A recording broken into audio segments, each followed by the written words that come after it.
Salut à tous, c'est Emma Petit. Bienvenue sur ma chaîne dédiée à l'économie domestique, au nettoyage et à la propreté de la maison et des objets. N'oubliez pas de vous abonner à ma chaîne. Passons maintenant directement au sujet de la vidéo.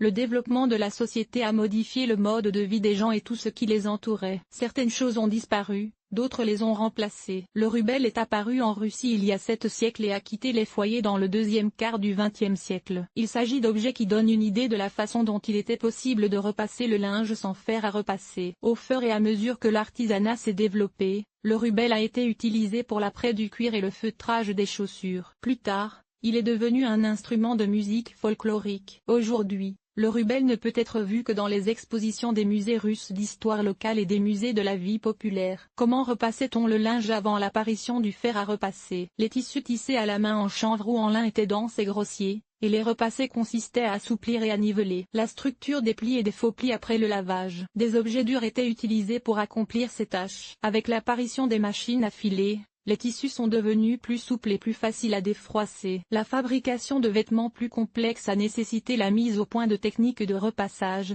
C'est ainsi qu'est apparu le premier fer à repasser. Type de dispositif de repassage ancien. Chaque nation a sa propre histoire en ce qui concerne l'utilisation des dispositifs de repassage. Les archéologues ont trouvé des os de mammouth polis parmi les objets de l'âge de pierre qui pouvaient être utilisés à cette fin. En Amérique du Sud, on utilisait de pierres plates entre lesquelles on plaçait les vêtements ou les tissus mouillés et on les laissait sécher. Plus tard, des pierres, pavées, ont été chauffées avant le repassage et ont été utilisées pour les enfoncer sur la surface du tissu. Dans la Rome antique, le repassage se faisait en frappant le tissu avec un marteau en métal ou en le plaçant entre deux plaques de bois et en le serrant avec un étau. Dans la Grèce antique, on étirait les produits à l'aide d'une tige métallique chauffée. En Chine, on utilisait un moule en métal muni d'un manche allongé, ressemblant à une poêle à frire moderne sur laquelle on aurait posé des charbons ardents. Le repassage du linge en Russie. Des documents témoignent de la manière dont le linge était repassé autrefois en Russie. On utilisait pour cela des tasses en fer, des sphères en verre ou des bouteilles remplies d'eau bouillante. Ils étaient appelés veufs et servaient à repasser les vêtements et à lisser le tissu. Il est également fait mention de rouleaux composés de 3 rouleaux interconnectés avec des nervures, ainsi que d'un appareil similaire à celui utilisé en Chine. Une casserole en fer avec un manche en bois rempli de charbon ardent ou d'eau chaude. Cependant, pendant une longue période de l'histoire russe, les femmes ont utilisé le rubel pour repasser les vêtements. Qu'est-ce qu'un rubel? Un article ménager russe, appelé pralnik, raskatka, rubet de kachulka, rebrak, grande chaque, bâton à rouler au rubel, était une plaque de bois de 60 à 80 cm de long et de 10 à 20 cm de large. À l'une des extrémités de la barre ou sur la surface avant se trouvait une poignée. Certains outils de repassage étaient munis de 2 poignées. L'une des faces du produit était la face de travail, sur laquelle des cicatrices trapézoïdales étaient découpées à l'aide d'une hache. Le nom rubel est dérivé du mot tchok coupé. L'autre face lisse était décorée de motifs géométriques ou floraux, de peinture ou de sculpture. Un fer à repasser décoré servait d'amulette pour la maison et le ménage, et était souvent transmis par héritage. La coutume voulait que les hommes offrent un rubel aux filles en guise de cadeau, en y gravant la date et le nom. Dans les régions russes, les rubels étaient fabriqués dans des tailles, des formes, des styles de sculpture et des décorations différents. Dans la vie de tous les jours, on l'utilisait non seulement comme objet de repassage, mais aussi parfois pour la lessive. Attention!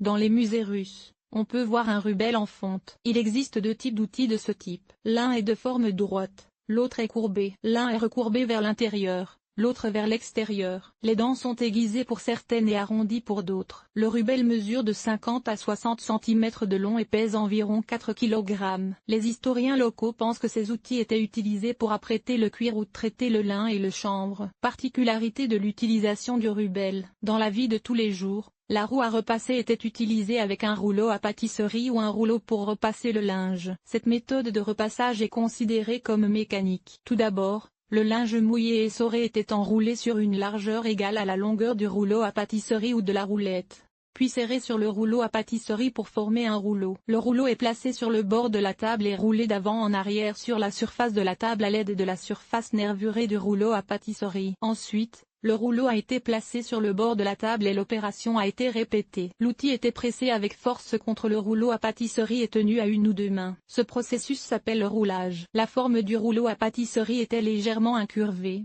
ce qui facilitait le travail. Lors du roulage, le tissu était étiré autant que possible, devenait souple et s'égalisait. Il était roulé jusqu'à ce que les plis soient lissés. Le tissu était battu pour qu'il devienne plus propre, voire blanc comme la neige. Cependant, les vêtements devaient être roulés en pièces séparées. Le repassage était physiquement éprouvant pour les femmes et elles y consacraient généralement une journée entière. Les pauvres ont repassé de cette manière jusqu'au milieu du XXe siècle, car les premiers fers à repasser étaient inabordables pour la plupart des gens en raison de leur prix élevé. Recommandé, la fabrication du rubel. À la maison, les hommes fabriquaient eux-mêmes cet instrument ancien de manière artisanale, tandis que les artisans le fabriquaient sur commande ou pour le vendre dans des foires. En Russie, il était de coutume d'offrir un rubel en guise de cadeau de mariage, et les artisans fabriquaient donc des outils spécialement décorés pour ces cadeaux. Pour fabriquer un rubel, on utilisait des bois durs. Des descriptions ont été conservées selon lesquelles le rubel était fabriqué manuellement à l'aide d'une hache, jusqu'à l'apparition des machines. Dans un premier temps,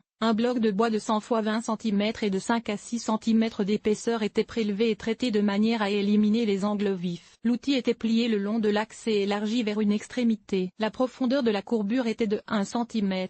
La surface de la plaque a ensuite été scie à 10 mm avec un espacement de 15 mm entre les évidements. La hache était utilisée pour découper des nervures aux côtés biseautés de 1 cm de profondeur et de 1 cm de largeur sur les marques tracées et pour lisser les bords afin de leur donner une forme arrondie. Le manche, généralement long de 12 à 15 cm, était sculpté à l'extrémité d'une barre octogonale ou arrondie pour faciliter la prise en main. Certains artisans fabriquaient des poignées en forme de U qu'ils fixaient sur la face avant du gouvernail. Le gouvernail était accompagné d'un rouleau à pâtisserie en bois à la surface lisse, d'une longueur de 74 à 80 cm et d'un diamètre de 4 à 6 cm. Informations complémentaires. Parmi les objets exposés au musée, on trouve un objet dont la forme ressemble à celle d'un rubel, mais qui s'appelle Podnichka. Il était lui aussi fait de bois, mais au lieu d'avoir des nervures coupées, il avait des plaques métalliques pointues encastrées dans les scies. Les broussailles ne servaient pas à repasser, mais à égaliser le chaume du toit de la maison,